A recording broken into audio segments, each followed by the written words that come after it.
31 मे पर्यंत मान्सून केरळमध्ये पोहोचणार असल्याचा अंदाज भारतीय हवामान विभागानं वर्तवला आहे। त्यानुसार शनिवारी म्हणजेच 25 मेला मान्सूनने बंगालचा उपसागर व्यापला असून त्याची आता पुढे आगेकूच सुरू असल्याचं सांगण्यात येत आहे। मुंबईकरांना मात्र मान्सूनच्या सरी कोसळण्यासाठी 11 जूनपर्यंत वाट पाहावी लागणार आहे। पण केरळमध्ये पाऊस बरसल्यानंतरच मुंबईतल्या मान्सूनच्या आगमनाचा नेमका दिवस सांगता येईल असंही शास्त्रज्ञांनी सांगितलंय।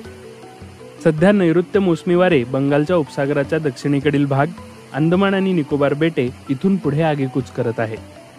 मान्सून केरळमध्ये पोहोचण्यात 3 ते 4 दिवसांचा फरक राहू शकतो असंही हवामान विभागाने सांगितलंय। गेल्या वर्षी म्हणजे 2023 मध्ये मान्सूनचं आगमन उशिरानं झालं होतं। त्यावेळी मान्सूनला 2 आठवडे उशीर झाला होता। त्याही वेळी बिपरजॉय चक्रीवादळामुळे मान्सूनच्या आगमनावर परिणाम झाला होता।